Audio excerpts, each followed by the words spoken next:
Assalamualaikum warahmatullahi wabarakatuh.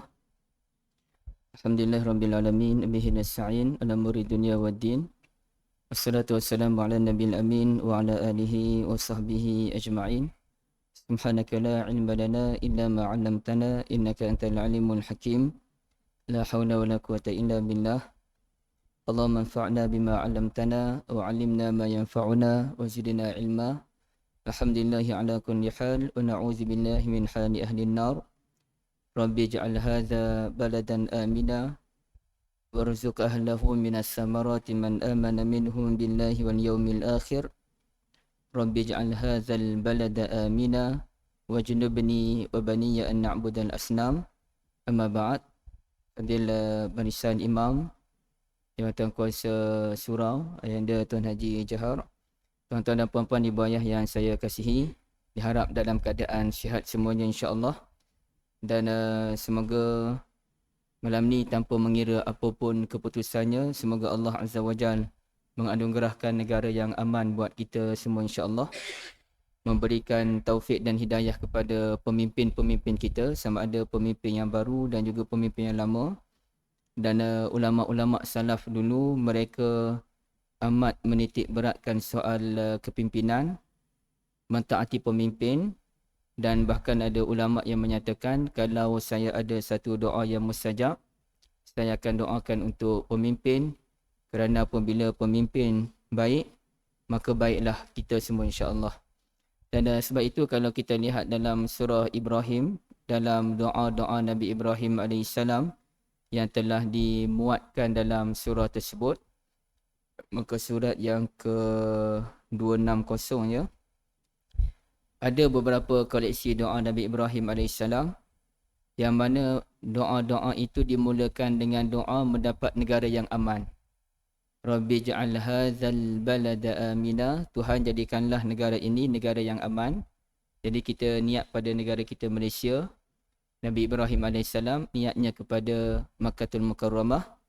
Wa junubni wa baniya an na'budal asnam, dan jauhkan daku serta anak cucu keturunanku daripada menyembah berhala.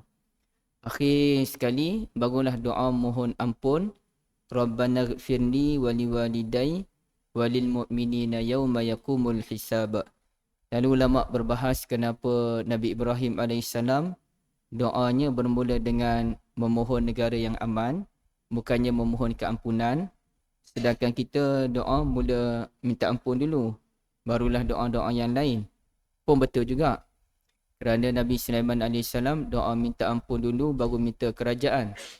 Tapi Allah Ta'ala mahu menyampaikan satu mesej yang lain. Kenapa Nabi Ibrahim AS mulakan dengan doa mohon negara yang aman? Kerana bila negara kita aman, maka segala-galanya mudah untuk kita.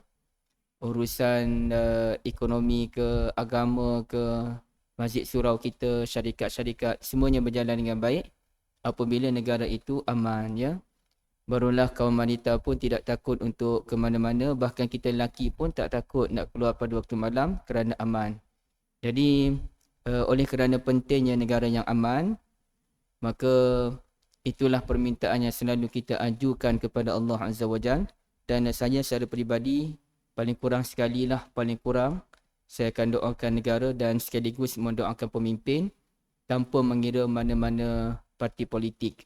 Parti itu cerita lain, tapi siapa saja jadi pemimpin, ulama mengajar kita doakan mereka, kerana baik mereka, baiklah kita insya-Allah. Ibu yang dirahmati Allah, jadi kita hari ini kita lihat beberapa ayat pilihan dalam surah Ali Imran. Saya mulakan dengan ayat 144 di bawah topik bersyukur dengan nikmat istiqamah. A'udzubillahi minasyaitonirrajim. Wa ma Muhammadun illa rasulun qad khalat min qablihi rusul.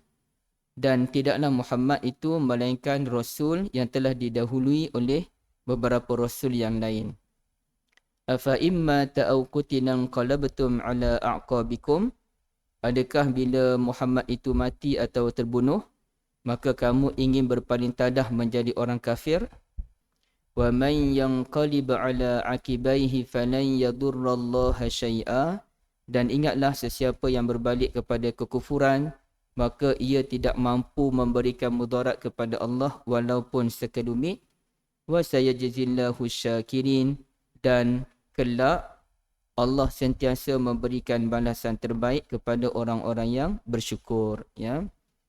Jadi sebelum kita lihat ulasan tentang ayat ini, ibu ayah dirahmati Allah, ada elok kita lihat dahulu dua perkataan, ya, yang pada akhir sekali wa sayajzillahu syakirin. Satunya perkataan wa sayajzi.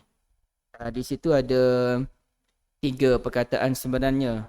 Wa dan sa kelak, yajzi membalas. Allah kelak memberikan balasan yang baik kepada orang yang bersyukur. Jadi dalam bahasa Arab, kelak ataupun akan datang, dia ada beberapa perkataan, tapi yang dekat di sini sa dan juga saufa. Fasaufa nusnihi nara contohnya. Jadi apa beza antara sa dengan saufa? Sa kelak, saufa pun kelak. Okay, kalau saufa ni kelak tu dia merujuk kepada masa yang lambat lagi, mungkin di hari akhirat. Jadi kalau ayat ini berbunyi wa saufa yajzillahu syakirin, artinya Allah Ta'ala akan memberikan balasan yang baik kepada orang bersyukur di hari akhirat nanti. Hujung lambat lagi. Tapi Allah Ta'ala tak guna perkataan saufa.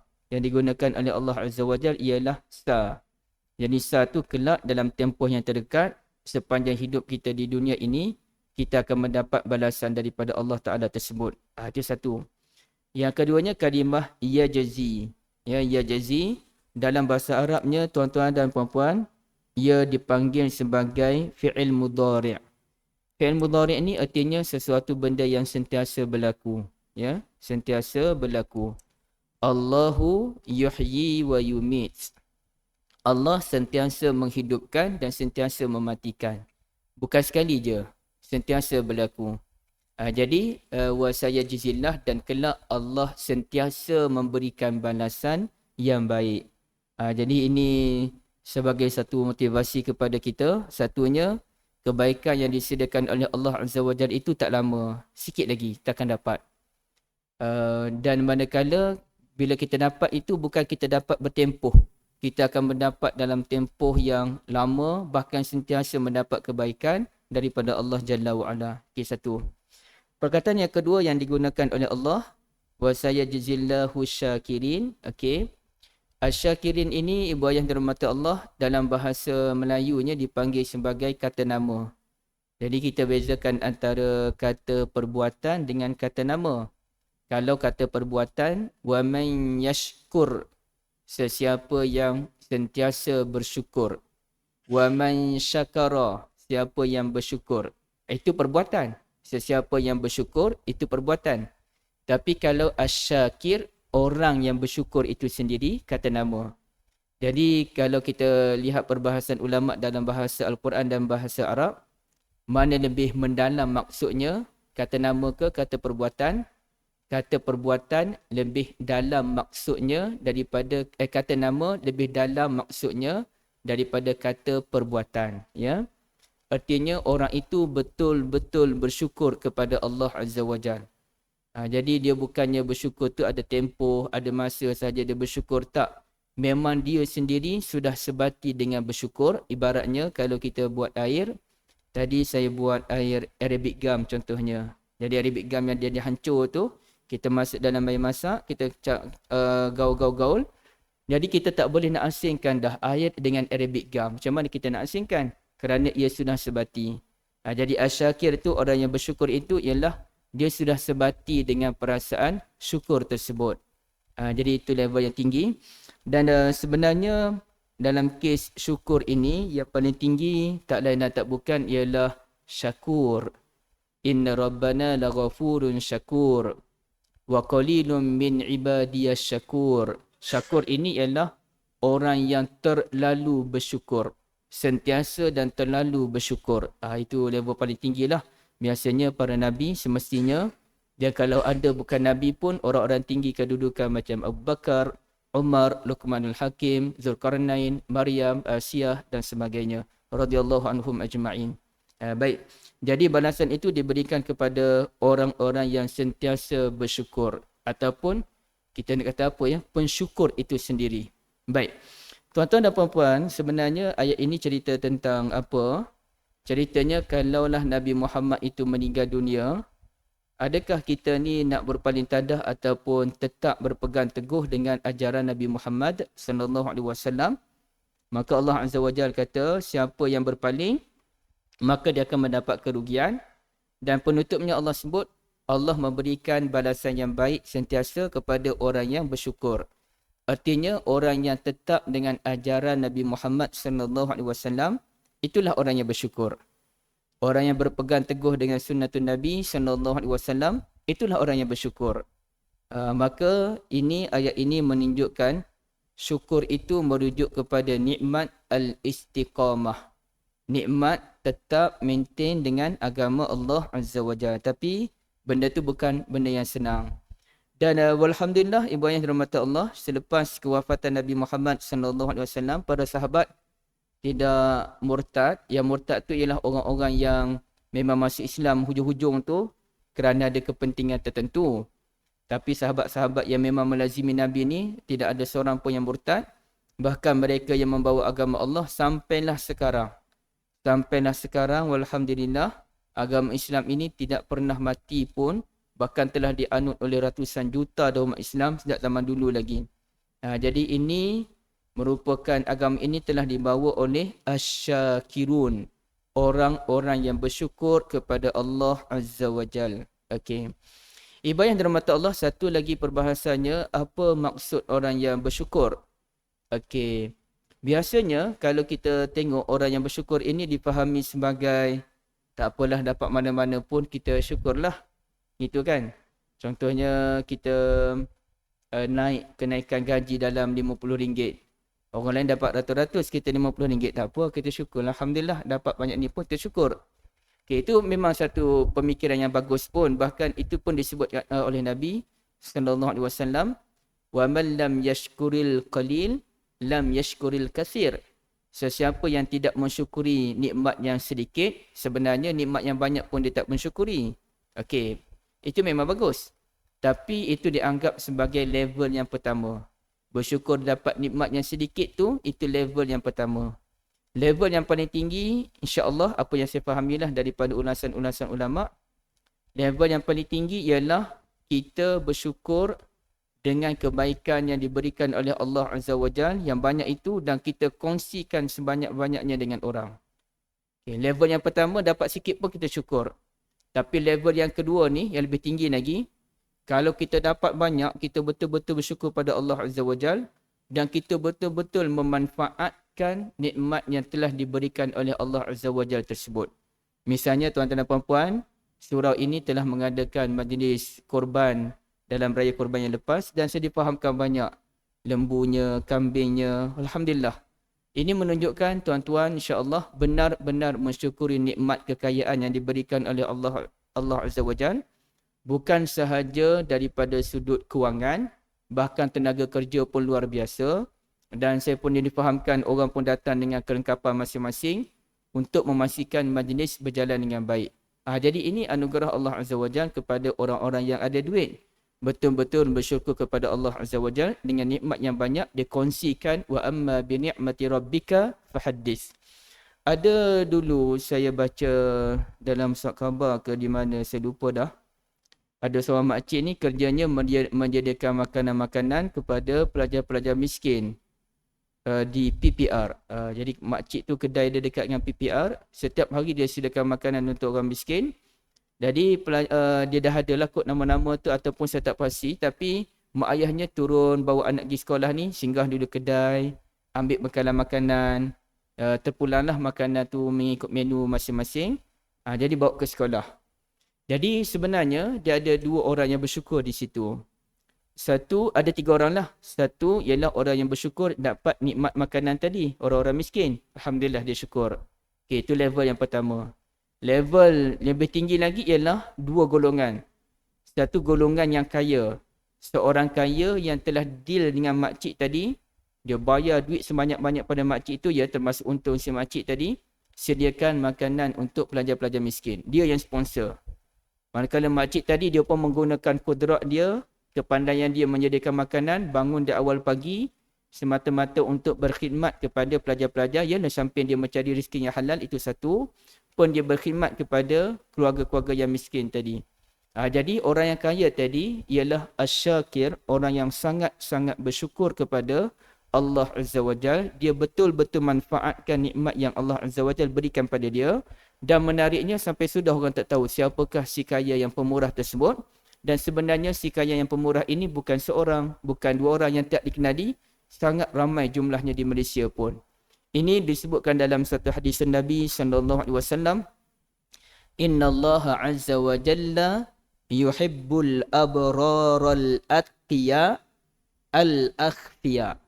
Sesungguhnya Allah Azza wa Jalla suka kepada al-abrar, orang-orang yang berbuat kebaikan, al-atqiya, orang yang bertakwa kepada Allah Azza wa Jalla, al-akhfiya, orang yang menyembunyikan identiti dirinya, orang yang menyembunyikan amalan dia.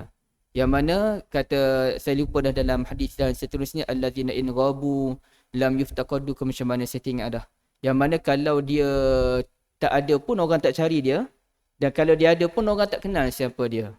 Ini orang yang betul-betul berbakti pada agama Allah dan tidak mahu sanjungan daripada mana-mana manusia. Dan memang begitu pun sepatutnya.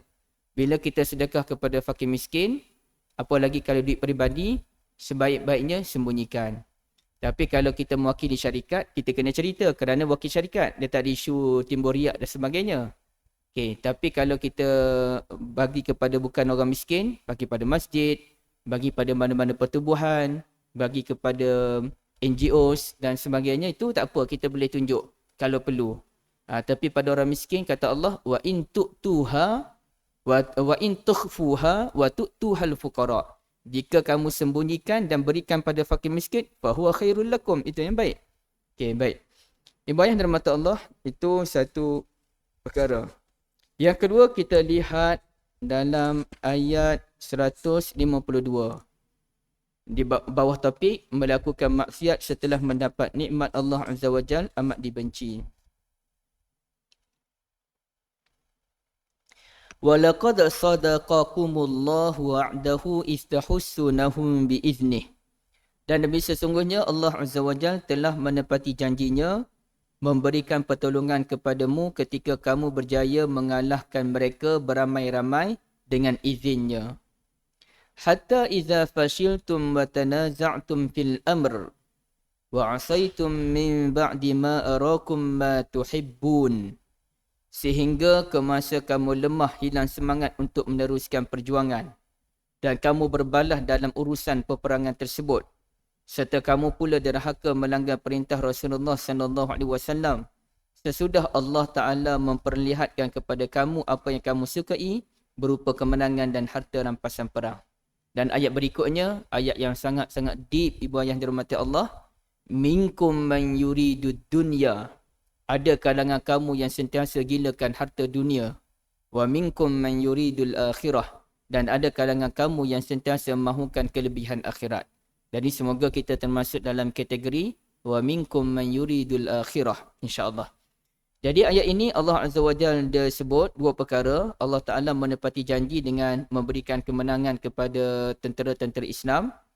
Dan yang keduanya, Allah Azza wa Jalla menjelaskan ada sampai satu masa tu sebahagian orang ni dia hilang semangat untuk teruskan perjuangan, dia bergaduh, kemudiannya dia melanggar perintah Rasulullah, terutamanya setelah dia tengok ada harta rampasan perang tu, ada panggil harta ghanimah, harta keuntungan. Jadi ayat ini menegaskan bahawasanya ada orang yang melakukan maksiat setelah Allah Ta'ala memberikan keuntungan kepada kita. Inilah yang perlu kita ingat, ibu yang dirahmati Allah, ya. Misalnya apabila Nabi SAW masuk buka kota Mekah, Allah Azza wa Jalla pun turunkan ayat lama kemudian, dalam tak tahulah berapa lama, setahun 2 tahun kemudian kot, ya. Fasabbih bihamdi rabbika wastaghfir innahu kana tawwaba. Maka bertasbihlah dengan memuji Tuhanmu dan juga mohon ampun kerana Allah Ta'ala itu maha menerima ampun. Jadi artinya apabila kita mencapai kemenangan, ya, kalau dalam politik sekarang ni, saya bukan nak berparti politik, ya, tanpa mengira mana-mana parti politik yang menang, dia kena memperbanyakkan tasbih dan juga beristighfar kepada Allah Azza wa Jal daripada dua bentuk. Bentuk yang pertama ialah bentuk ibadah al-infiradi, ibadah persendirian. Mana-mana cara menang, istighfar, salat, mohon petunjuk kepada Allah. Kalau boleh 2-3 hari itu, salat. Mohon Allah berikan petunjuk menjadi pemimpin yang baik, membantu rakyat ke arah jalan yang diredai oleh Allah Azza wa Jal. Baik. Yang kedua ialah bertasbih menyucikan Allah Azza wa Jal. Ampun ni artinya bersedia untuk membentuk sistem ataupun gerak kerja ataupun program yang memberikan keuntungan kepada agama Allah dan memberikan keuntungan pada negara, pada masyarakat. Jadi itulah yang memerlukan kepada akal dunia dan akal akhirat. Bukan akal akhirat semata-mata. Memerlukan akal dunia dan juga akal akhirat untuk membawa ke jalan yang diredai oleh Allah Azza wa Jalla. Dan benda tu bukan benda yang senang. Dia kalau macam saya ni, saya beri cerita gitu je lah. Tapi kalau saya pula contohlah, dilantik jadi YB contohnya, saya pun tak tahu nak buat apa. Kerana itu bukan kepakaran saya. Bila kita tahu itu bukan kepakaran kita, kita takkan berebut. Itu bukan kepakaran saya, kenapa saya nak pergi merebut-rebut jawatan yang saya tak pandai. Okay, tapi semoga yang bertanding itu ada kepakarannya, boleh membantu negara kita ke arah jalan lebih baik. Tapi antara banyak-banyak projek lah paling saya suka tuan-tuan sekalian apabila negara kita menuju ke arah ekonomi yang tidak mengetepikan alam sekitar. Alhamdulillah.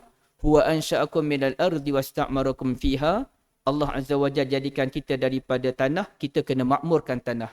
Jadi kalau agenda menjaga alam ini dapat diterapkan oleh mana-mana pemimpin, mengawal sedikit apa-apa projek yang boleh membahayakan alam, menjaga alam sekitar, tidak menggondolkan bukit dan sebagainya, walhamdulillah. Ini satu nikmat yang besar yang harus kita syukuri. Sebab di PBB baru-baru ni ada satu ulasan oleh SU PBB ke siapa saya lupa dah. Dia kata zaman pemanasan global sudah pun berakhir. Sekarang ni telah tiba satu era yang baru yang lebih menakutkan, iaitu zaman pendidihan global katanya. Jadi itu lebih menakutkan, ibu yang dirahmati Allah. Baik. Ibu yang dirahmati Allah sekalian, jadi ayat ini menunjukkan bahawa maksiat yang dilakukan selepas mendapat nikmat lebih besar dosanya daripada maksiat sebelum mendapat nikmat. Dan itulah yang menguji kezuhudan. Dulu-dulu ada ulama bincang. Sebenarnya perbincangan ini tak perlu. Tapi kalau sekadar nak bincang dalam golongan tertutup, bolehlah secara tertutup. Siapa lebih hebat antara Uwais Al-Qarni ke Hasan Basri dia sebut? Saya tak pastilah sama ada Hasan Basri ataupun Uwais Al-Qarni. Uwais Al-Qarni kot. Siapa lebih hebat antara Uwais Al-Qarni dengan Umar bin Abdul Aziz rahimahumallah? Ibadah dirahmati Allah. Jadi ada seorang ulama memberikan jawapan, Umar lebih zuhud, lebih baik kerana dia diuji dengan dunia. Tapi dalam keadaan dia diuji dengan dunia, dia tidak termakan dengan dunia tersebut. Matanya tidak terbeliak dengan dunia tersebut. Sedangkan kita ni, kita tak ada apa, ibu yang dirahmati Allah. Kalau orang miskin lah, dia tak ada apa, dia tak diuji dengan dunia pun. Tapi kalau orang tu diuji dengan dunia, dengan kekayaan yang ada, dengan pangkat yang ada, oh itu betul-betul menguji kita, adakah sejauh mana kita boleh bertahan dengan kezuhudan kita tersebut, tuan-tuan sekalian. Dan memang amat sukar, ya. Amat sukar, bukan senang. Tapi itulah yang perlu kita kena doa sangat, pemimpin kita ni tidak termakan dengan dunia dan kekal zuhud. Dan apa maksud zuhud? Zuhud ialah pengurusan harta yang betul. Dia dapat menguruskan harta dengan betul, dia nak hidup kaya tu cerita dia lah. Tapi dia menguruskan harta negara dengan baik, dia tak ambil harta negara, dia uruskan kepada golongan-golongan yang memerlukan bantuan, dia tingkatkan ekonomi negara kita, alhamdulillah. Itulah artinya zuhud. Ibu yang dirahmati Allah, saya ingat guru saya dulu sebut, maksiat yang dilakukan oleh orang berilmu lebih buruk daripada maksiat yang dilakukan oleh orang jahil. Akan tetapi, orang jahil yang membiarkan dirinya dalam kejahilan, itulah maksiat yang lebih besar lagi. Orang berilmu, dia buat maksiat, ya, lebih besar dosanya daripada orang jahil. Tetapi membiarkan diri berada dalam lembah kejahilan, itu merupakan dosa yang jauh lebih besar. Dan saya pun jadi tak faham, tuan-tuan sekalian. Macam mana boleh wujud orang yang mana dia tidak berminat dengan surau dan masjid? Itu saya tak dapat nak faham lagi. Macam mana boleh wujud orang tak minat surau dan masjid ni? Ini luar biasa lah. Kalau budak-budak muda tu boleh tahan lagi. Dia tak minat memang sesuai dengan mudanya. Walaupun kalau boleh kita pun tak nak macam tu. Tapi kalau orang dah umur 40 ke atas ni tak minat dengan surau dan masjid ni satu benda yang ajaib. Tak pernah, paling kurang kita ni satu hari paling kurang kita kena datang masjid. Satu waktu paling kurang. Ini cerita orang yang sibuk lah. Paling kurang dapat sekali pun jadilah. Tapi kalau terlampau sibuk, ulama pun faham. Kalau jadi pemimpin-pemimpin negara, kadang-kadang tak sempat datang kerana kesibukan pada masa-masa tertentu, kita tak ada isu. Tapi janganlah selalu, jangan berkekalan. Okay. Yang keduanya, kita pun tak faham kenapa orang yang dah berusia 50 ke atas ke 60 ke atas, tapi tidak berminat untuk pergi mengerjakan umrah sekurang-kurangnya. Mungkin sebagai kita berminat cuma tak ada kemampuan, itu cerita lain lah. Tapi ini langsung tidak ada minatnya untuk pergi mengerjakan haji ataupun umrah. Ini luar biasa tuan-tuan sekalian. Kita pun tak faham macam mana tu. Sedangkan orang kalau boleh nak berlumba, kalau ada duit lah nak pergi haji tu masa muda lagi.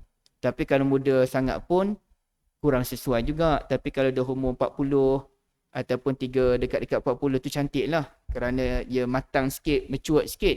Kalau muda ni dia tapi tak ada masalah pun. Cuma saya rasa kalau sekitar umur 40 tu lebih cantik lah. Baik, ataupun ke atas. Dan juga kita tak faham macam mana ada juga orang yang tak mempedulikan soal solat. Tadi tak datang ke masjid dan surau. Tapi ni solat pun tidak. Dan dia solat apabila ada keperluan sahaja. Jadi sebab saya jumpa orang macam tu tuan-tuan sekalian, tak solat. Jadi kita pun pelik betul. Tak berminat dengan solat. Kalau dia ni orang yang baru memeluk Islam, tak apalah. Kalau dia duduk di pedalaman, okey lagi lah. Ataupun kalau dia duduk di pedalaman Sabah, Sarawak, kita kata okey lagi sebab dia jauh daripada golongan ilmuwan asatizah. Tapi kalau namanya duduk di Selangor misalnya, duduk di Perak contohnya, duduk di Negeri Sembilan contohnya, kampung pun dah penuh dengan pengajian agama, tapi dia tak solat. Jadi berani tuan-tuan sekalian. Kita kata orang yang tak solat ini orang yang sangat-sangat berani dengan Allah Azza wa Jalla. Sedangkan solat ini walaupun namanya Islam, tapi sukar untuk kita selamatkan diri di hadapan Allah Azza wa Jalla bila kita tidak mengerjakan solat ataupun kita tidak maintain dengan solat. Solat pada masa tertentu sahaja. Memang saya jumpa orang macam tu. Kita ajak solat, tapi macam mana dia boleh tak nak solat sedangkan masa nanti habis. Walaupun dia musafir, tapi musafir itu adakah dia akan solat nanti? Kenapa masa yang 8 ni tak nak? Dan kita pun adalah maklumat kita tu kan. Allah berani betul. Kita dah usaha ajak. Kita pun tak beranilah nak kata apa-apa. Tapi maklumat yang adanya, dia memang tak solat. Allahu Rabbi ya, subhanallah. Ini memang sangat berani. Dan kita sebagai orang yang dah ni pun, Quran pun tak boleh tinggal. Dan kita pun pelik kenapa ada orang yang membiarkan hari-hari berlalu tanpa membaca Al-Quran. Saya pun kadang-kadang tak buka pun Quran tuan-tuan sekalian. Baca. Tapi kita tak akan biarkan sehari kita berlalu tanpa membaca Al-Quran. Kita baca juga sambil bawa kereta. Mana-mana ayat yang kita ingat kita baca. Surah mana yang kita ingat kita baca. Dan memang kita kadang-kadang malas sebenarnya. Bukan apa. Malas nak buka Quran baca. Tapi usaha juga baca mana-mana ayat ingat. Tapi mesti kita buka je Quran. Sebab banyak lagi surah yang kita tak ingat. Jadi kalau ada orang yang dia relax je seminggu, sebulan tak baca Quran ni, hebat. Memang luar biasa. Ya, memang luar biasa. Sangat-sangat berani dengan Allah Azza wa Jalla. Okey, baik. Ini sangat bahaya sebenarnya. Imam Nawawi dia sebut bab baca Quran ni dan dia kata kalau orang terlampau sibuk macam pemimpin, tak apa. Tapi jangan biarkan sehari berlalu tanpa membaca langsung. Maknanya kalaulah pemimpin tu sibuk macam mana pun tambah-tambah yang lepas pilihan raya ni macam-macam benda nak kena buat. Paling kurang dalam hari tu dia bacalah surah Wasyamsi wa duhaha ke Walaili idza yaghsha ke mana-mana dia ingat dia baca. Dia tak akan biarkan berlalu begitu je. Okey, jadi ini ada seorang profesor yang saya kenali, profesor dalam bidang astronomi. Duduk di Shah Alam je, section 6. Memang isteri saya anak murid dia. Dia kata memang prof ni puasa Isnin Khamis. Puasa ni lah amalan yang payah nak dibuat. Terutamanya orang muda macam saya ni sangat payah puasa sunat. Dan walaupun dia pergi Mekah buat umrah, haji dia puasa juga Isnin Khamis. Dia dah dekat dah. Hatta dia kalau dia musafir, masa tu Isri dan Prof ni dia banyak musafir ke Kelantan masa tu kerana projeknya di sana. Walaupun orang jemput pergi ke rumah,